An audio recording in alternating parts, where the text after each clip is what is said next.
I first went to Guatemala and my idea was to stay for 3 months. That's what I had kind of signed up, 3 to 4 months of a volunteer stint.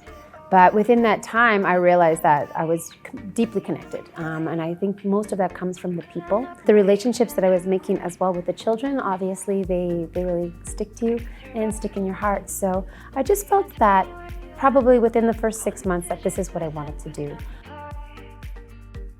Casa Guatemala is a nonprofit organization that has been around since 1977. The mission is to provide a loving home, nurturing meals and education and healthcare to Guatemala's most vulnerable children.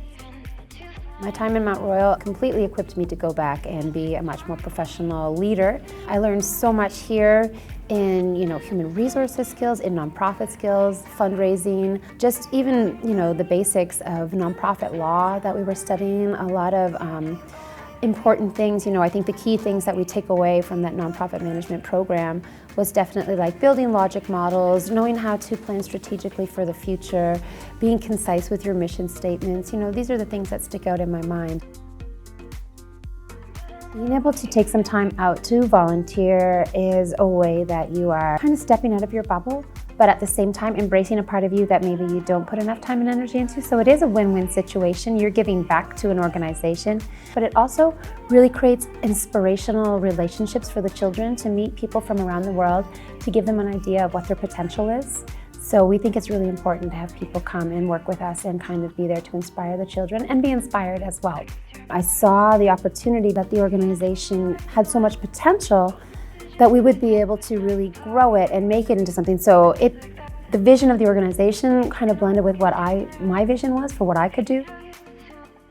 See the communities that we serve also growing in a positive way. Rather than families having kids taken away or giving their kids up, we're giving them an opportunity to bring their kids to study with us and get that foundation of a good education, proper nutrition, and healthcare to really break the cycle of poverty and move their communities forward.